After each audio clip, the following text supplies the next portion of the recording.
Matšpalli paneb mängu Unibet, mängijatelt mängijatele. Tervist, tennisesõbrad! Suur ja ajalooline nädal Eesti tennises ja ka Eesti spordis laiemalt on värskelt selja taha jäänud ja Matšpalli podcast võtab selle peo loomulikult ka kokku. Teeme toimunust esimesed järeldused, mis kindlasti ei jää viimasteks, sest teemasid, millest VTA Tallinna Openi valguses veel praegu ja ka tulevikus rääkida, jagub piisavalt. Tänane saade koosneb 2 osast laias laastus. Kõigepealt pakume kuulamiseks intervjuud turniiri peakohtuniku Claire Woodiga, kes juhuslikult on maailma endine 77 reket ja brittide esinumber, võitnud 1 VTA turniiri ja 6 ITF-i turniiri. Olgu etteruttavalt öeldud, et Claire'il jagus Eesti Tenniseliidu ja turniiri korraldajate suunas peaaegu ainult kiidusõnu. Samuti olgu hoiatatud, et intervjuu on inglise keeles. Peale intervjuud, mis on ligikaudu ainult 8 minutit pikk, teeme telefonitorke uuesti Fooruse spordikeskusesse, kus turniiri üks peaorganisaatoritest, kes juhuslikult on ka Matšpalli kaassaatejuht Riho Kallus, juba usinalt asju kokku pakib. Head kuulamist! So Claire, thank you for meeting me. I really appreciate your time. You're very welcome. How do you like it so far? Tallinn Open, WTA 250. So far, it's been excellent. The team have done an outstanding job to deliver this tournament here at the Golden Club, and all the players' feedback has been really positive. And from an organisation point of view, we're really happy with the work they've put in and all their preparation, because it's paying off in a fantastic week of tennis so far. Can you please introduce yourself? How long have you been doing refereeing? How long have you been working in tennis at all? Well, I think it'd be fair to say I've been involved in tennis nearly all my life, because I started out playing tennis from juniors, from a young age, playing from 4 or 5 years old. I played on the professional tour. I was a top 100 singles and doubles player between 88 and 97, playing WTA tournaments. And then since then, I've worked for the WTA. I've also worked in a number of other roles and positions within tennis, and now I'm back working for the WTA again as a supervisor, and I started back in 2020. How busy is the work of supervisor? Tallinn is how many tournaments you had before this year? This year we combine working WTA events and some of the Grand Slams as well, and by the end of the year I will have done 14 tournaments in total.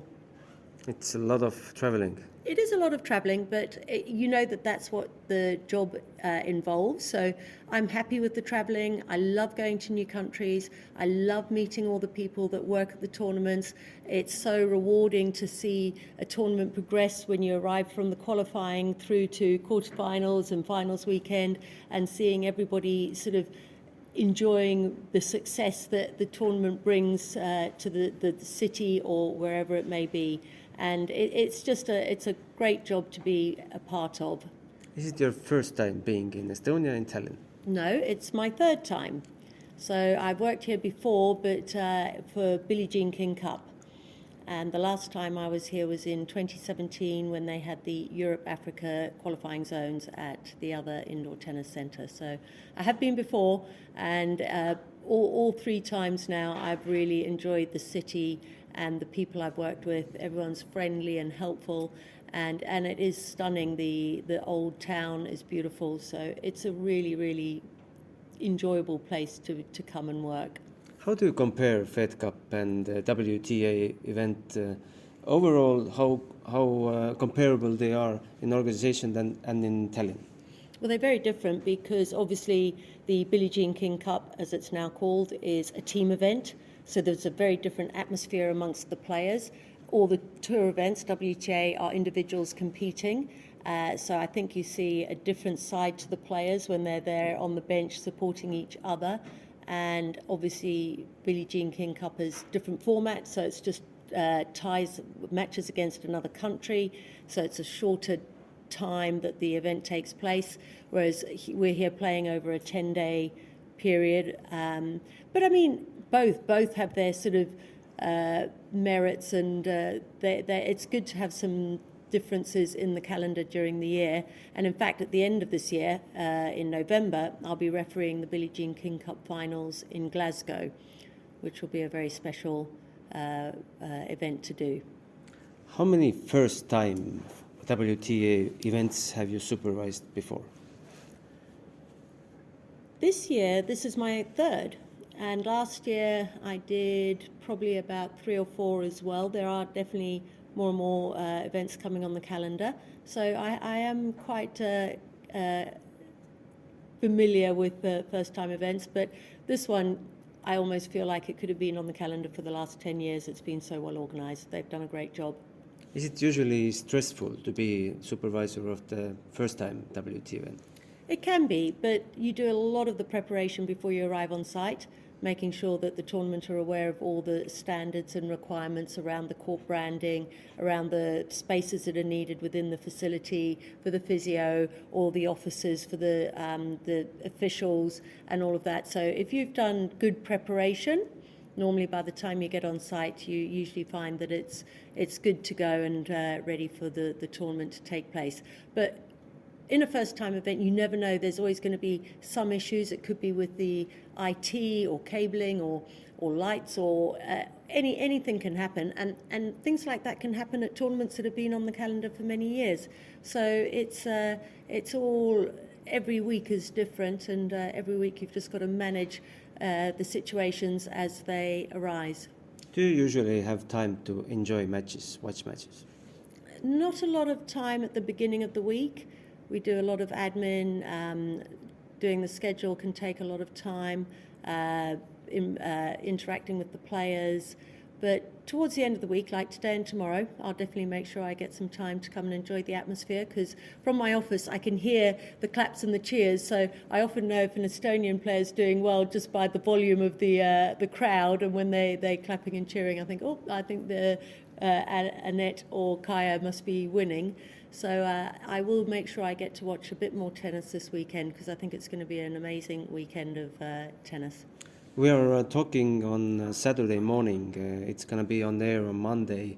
But today, do you realize the moment, the history of what does it mean to the history of Estonian tennis, Kaya and Annette playing together?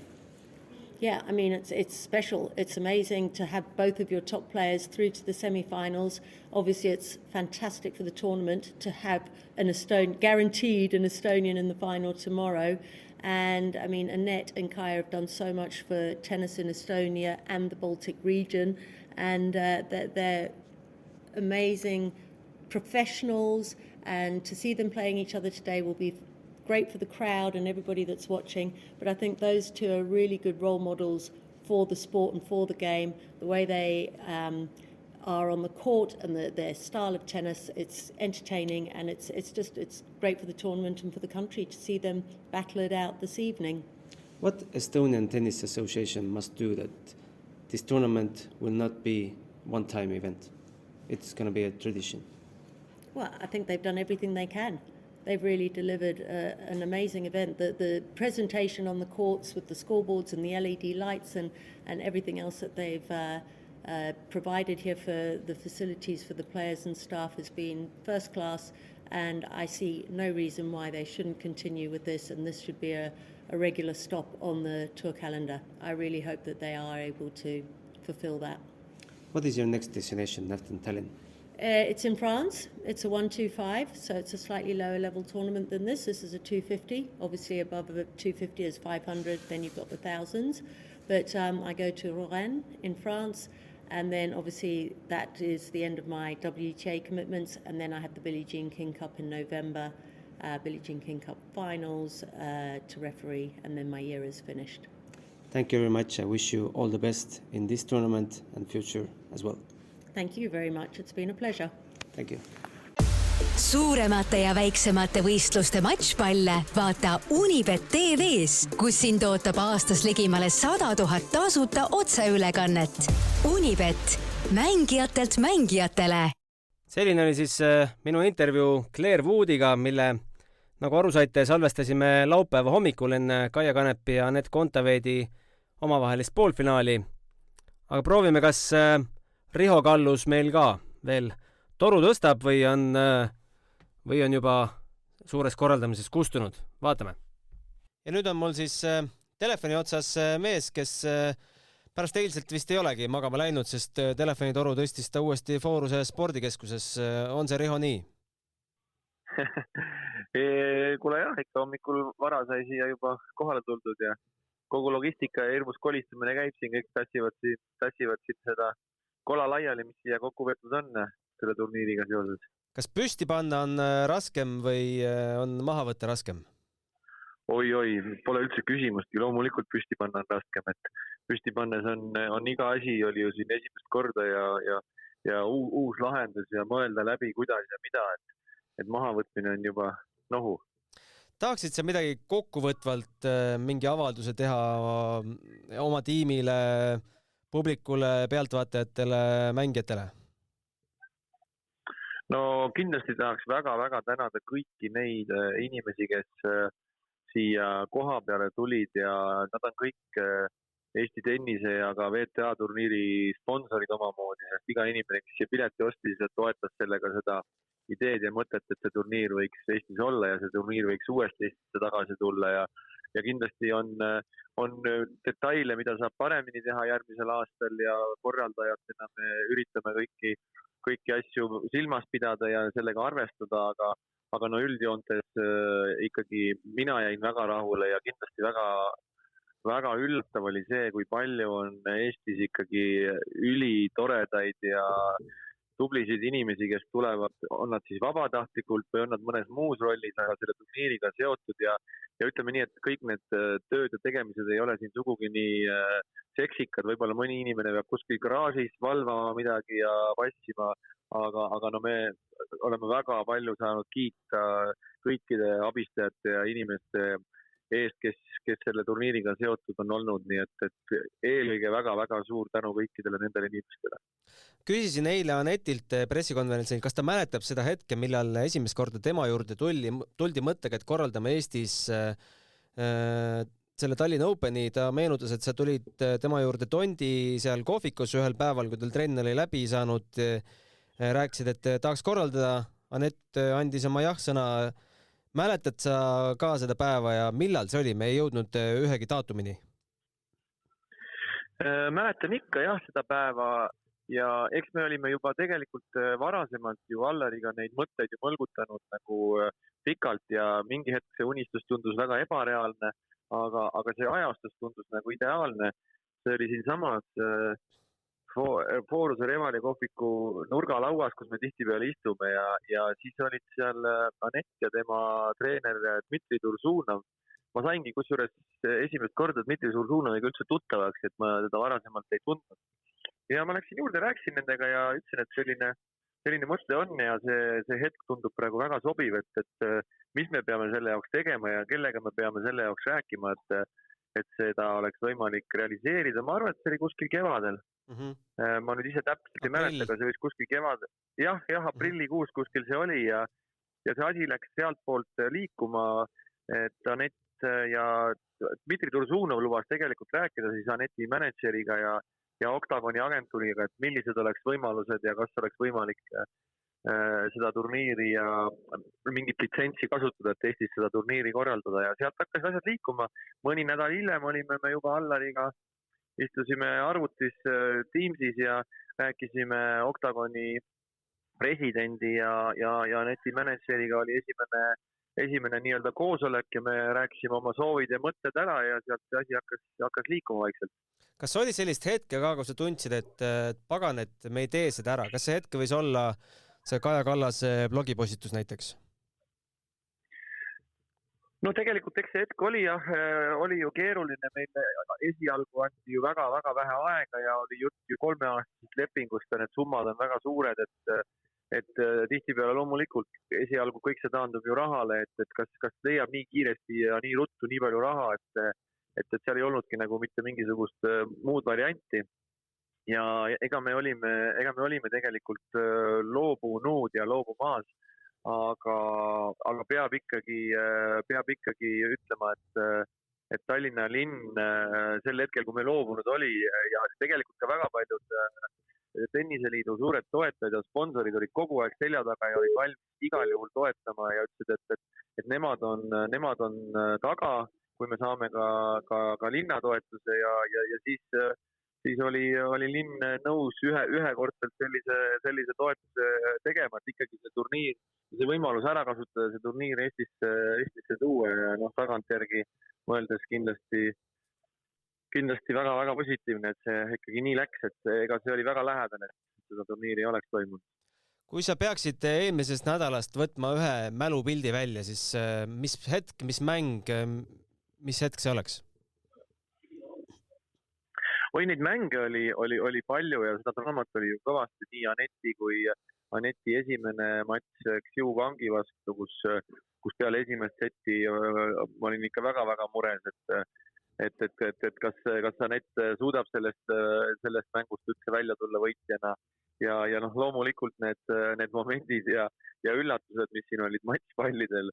Esitekski väikene intsident siin selle valgustusega, korra kadus see valgus ära ja siis oli ju veel siin momendid, kus kohtunik tegi väikese apsaka Aneti mängus ja Aneti ja siis Kaia mängus ju ka, kus võeti veel challenge matšpalli pealt, juba tundus, et matš on lõppenud, aga siis ikkagi mängiti veel uuesti, et need momendid jäävad kindlasti meelde, aga kui sa turniiri korraldad ja tavaliselt tribüüni peal istud, siis sa kipud, ütleme nii, et väga raske on nagu süvenenult vaadata ühte mängu otsast lõpuni. Tennise jälgimine ja vaatamine nõuab sellist keskendumist ja et sa neid momentumeid ja asju nagu tajuksid õigesti, sa pead ikkagi nagu mõttega kogu aeg kaasas olema, aga tavaliselt, kui sa tribüüni peal oled, siis sa vaatad, et kuidas pallikad sisse tulevad ja kas seal tribüüni peal on kõik okei ja kuidas turvamehed on ja kas valgus tuleb õigel ajal sisse ja 100 muud miljon mõtet on peas kogu aeg, kui sa seal areeni peal oled, et sa ei saa nagu väga rahulikult seda mängu vaadata, mängu süveneda.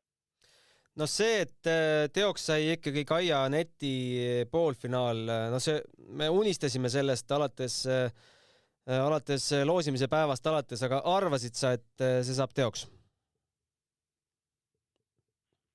No eks ma loomulikult sisemiselt lootsin, ma teadsin, et see kõik on ülikeeruline ja mõlemal nii Kaial kui Anetil olid esimese ringi vastased ülitugevad ja see kõik oleks võinud vabalt lõppeda, aga kohe esimeses ringis mõlema mängija jaoks, aga läks nii ja loomulikult unistuste stsenaarium sai teoks.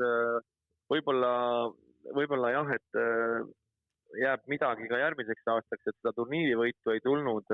Anett oli ikkagi finaalis natukene hädas oma selle puusaga, et ta päris hästi liikuda ei saanud, aga Anett ütles ise sama asja, et ega see puusaks, et Barbora Krajtsikova sellel nädalal Tallinnas mängis ikka fantastilist tennist juba alates esimesest ringist ja igati vääris seda turniirivõitu, et õige mängija võitis. No ei saa ka öelda, et Barbora oleks oma vastastest üle sõitnud, sest Benčitsiga läks ikkagi ju väga nugade peale. Jah, see oli keeruline päev ja see 3,5-tunnine mäng oli meile ka suur väljakutse, kuna õhtuse sessiooni pealtvaatajad, kes tulid ju Aneti ja Kaia mängu vaatama, pidid õues järjekorras ootama, et hommikusessioon ära lõppeks ja teised inimesed saalist saaksid lahkuda. Aga õnneks see nagu väga palju õhtusessiooni sisse ei jooksnud, aga jah, ma isiklikult hoidsin väga pöialt olümpiavõitja Belinda Benčicile ja ma olen tema suur austaja ja fänn ja nüüd oli võimalik temaga isiklikult ka tutvuda ja ta on väga sümpaatne ja tore inimene, aga jah, läks seekord niimoodi, eks see oli ka praktiliselt võib öelda, et oleks võinud vabalt olla ka finaalivääriline matš, kui oleks tabel teistpidi läinud. Belinda Benčic mängis ka väga hästi siin Tallinnas. Barbora Krejtsikova paarismängu olümpiavõitja ja kokku erinevatel mänguliikidel 10 slämmi võitnud, et minu arust Barbara igast kehaliigutusest nii väljakul kui väljaku kõrval lihtsalt õhkus tohutut professionaalsust. Ma ei oska muud moodi seda kirjeldada. Ja kindlasti ta on mentaalse poole poole pealt nagu väga-väga tugev ja juba turniiri alguses ma vaatasin, et see, kuidas ta väljakul liigub, mis hetkel ta liikuma hakkab, kui nõtke on see liikumine ja kuidas ta ei võta ühtegi sellist meeletut riski, et kõik on kuidagi hästi loomulik ja nõtke kõik, mis ta seal väljakul teeb, et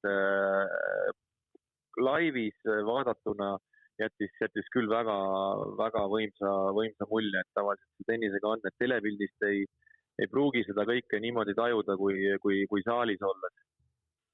Kuidas sulle tundus, kas me prominentide ehk siis peaministri ja presidendi silmad ka särasid tribüünil? Ja ma usun, et kõikide silmad särasid ja eks ju kõik saavad ju aru, et sport ja tennis ja see on ju kõigile meile ja sõltumata mis iganes osapooltest, et mul on küll väga hea meel, et meie Eesti kõige tähtsamad isikud seda turniiri külastasid alates peaministrist, linnapeast lõpuks presidendiga ja ma usun, et kõik said siit väga positiivse emotsiooni. Peaministriga rahast ei rääkinud?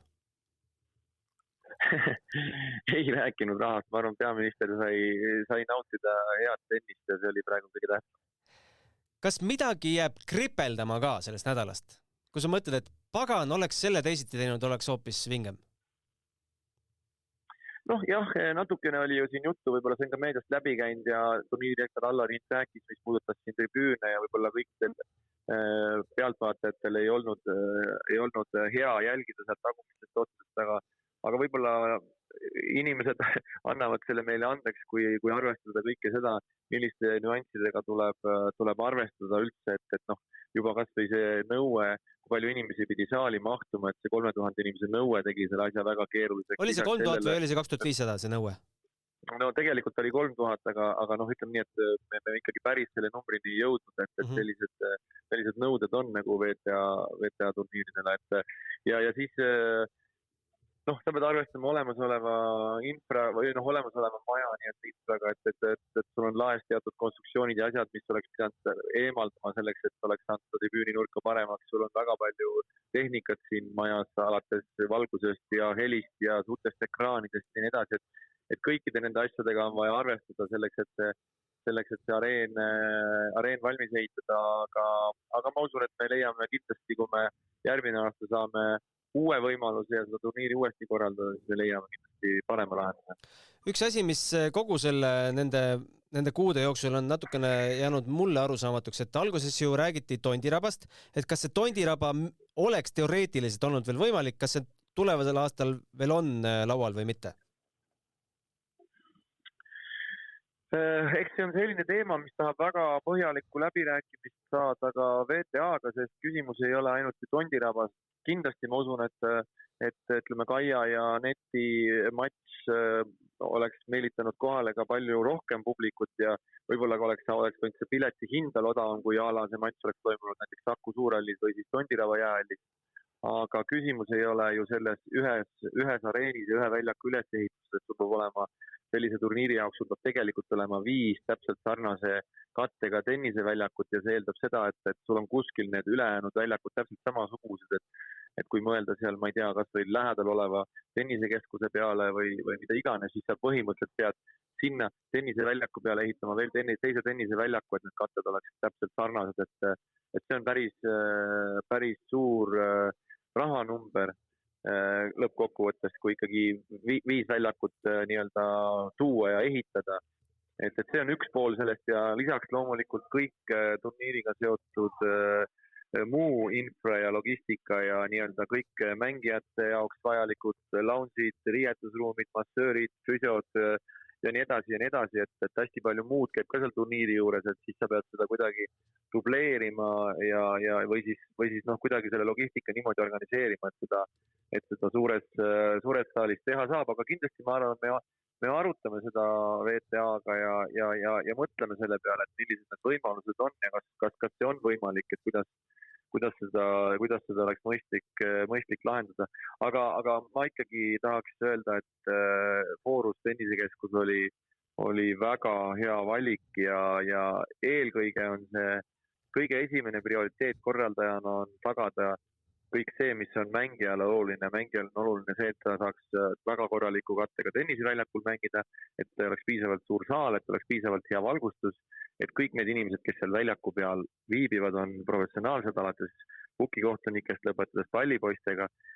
Tallinna või Eesti pallipoisid said väga palju kiita pukikohtuniku käest, et ta ütles, et ta on väga paljudel turniiridel pukis istunud, aga et meie Eesti pallipoisid on parimad, et kõvasti nägid vaeva Evelin ja Ere siin meil, kes meil pallilastega tegelesid ja tegid neid koolitusi juba siin mitu kuud enne seda turniiri ja näha oli, et nad olid äärmiselt professionaalsed, sest et üks selline nii-öelda koba pallilaps võib tekitada ebameeldivust tunde mängijas ja peale seda ütlebki, et mulle jäi negatiivne mulje sellest turniirist, et mitte midagi sellist ei ole, et selle üle mul on nagu siiralt hea meel. Jaa, mulle jäi ka mulje, nii palju kui ma sain rääkida tippmängijatega, et nad on sellest keskusest ülisillas, mitte ühtegi halba sõna pole selle keskuse kohta öelda, et tundub, et mujal maailmas siseturniiridega alati kõik nii hästi ei ole. No seda on ainult rõõm kuulda ja kui ma siin enne turniiri algust just rääkisin ka turniiri supervisor Claire Woodiga, et minu mõte oli minna Stuttgardi turniiri käest õppima, kuidas nad teevad seda show'd ja seda peaareeni, et see näeb nii fantastiliselt kihvt välja, siis Claire ütles, et rahvusvahelise telepildi produtsent või keegi ütles, et Tallinna valgusshow on parem kui Stuttgardis, nad tuleb ise siia õppima see aasta, et see on väga hea, et ootame külla teid. Et seda oli väga tore kuulda. No natuke sportlikus pooles ka, et Anett jõudis ikkagi finaali, jah, Barbara oli tol hetkel parem, aga tegelikult väga suured nimed ju tegelikult ka põrusid väga varakult, alustades Jelena Ostapenkost, lõpetades Madison Keesi ja Shelby Rogersiga. Kas me võime arvata, et ikkagi see Aasiast tulek vajutas mängijatele pitseri? No see Aasiast tulek on kindlasti keeruline, inimestel on ikka tekib nii-öelda reisiväsimus ja teine ajavöönd ja Tomljanovic ka. Ja Tomljanovic oli ka, kes ka, ma ei tea, kas nad kõik tulid Aasiast. Ei, Tomljanovic ei tulnud. Tomljanovic pärast USA Openit ei ole mänginud. Aga see on ju iga mängija enda valik, kuidas ta oma kalendrit planeerib ja Claire Wood ütles ka selle kohta väga õigesti, et mängijad ju võivad seda kolmapäevast mängu paluda, aga kui sa üks nädal oled Euroopas, järgmine nädal Aasiast ja ülejärgmine nädal oled Euroopas, siis sa pead sellega arvestama, et su kehale on see mega suur koormus ja ega midagi teha ei ole. Et see on sinu kalender, sa oled selle nii planeerinud, et see on ju tegelikult sportlane teab seda. Ma lõppu küsin veel, et kas välisfänne tuli sellisel hulgal, nagu te lootsite? Ma ise kohtasin paari lätlast, soomlasi ja üks väga nimekas soomlane Jari Litmanen oli ka tribüünil. Ma ise kusjuures kohtasin kohe esimesel päeval, kui turniiri olen teil hakanud, rääkisin Kaiaga siin foajees juttu ja tulid ühed inimesed uksest sisse, kes tulid turniiri vaatama, et Kaia küsis, kust te tulite, et me tulime Uganda. Et Uganda fänn oli ka, aga ausalt öeldes ega ma täpseid numbreid ei tea, et ma arvan, et kui me saame nüüd raportid ka piletilevist, siis me saame teada, kui palju neid piletitaskust, ma täpsustan. Jah, piletitaskust just nimelt, et see on võib-olla, kus me saame siis seda statistikat näha, et palju meil nii-öelda väljaspoolt oli neid piletiostjaid. Okei, mis tegevused teil täna veel ees ootavad seal? Meil käib siin kõva kolistamine, paneme kõiki asju kokku, kõik tulevad oma asjadele järgi, pannakse tribüüne kokku ja kõike muud, nii et meil on selline kõva tööpäev täna. Millal te raha lugema hakkate? Raha lugema hakkame kohe peale seda, kui on kõik laiali tassitud. Et ma usun, et selles suhtes, nagu ma ütlesin ka, et iga inimene, kes siia turniiri vaatama tuli, andis panuse tegelikult nii-öelda turniirile ja sponsoreeris seda üritust, nii et ma loodan siiralt, et kui sinna midagi ka joone alla jääb, siis saame juba mingi väikse seemnekese jätta järgmise aasta VTA turniiri jaoks. Jaa, mulle tundub küll, et see järgmine aasta tuleb ka ikka ära teha. No igal juhul, jaa, muidugi. Ja siis vaatame juba edasi. Just. Aga aitäh, Riho, ja palju jõudu teile. Aitäh. Nägemist. Matšpalli pani mängu Unibet. Mängijatelt mängijatele.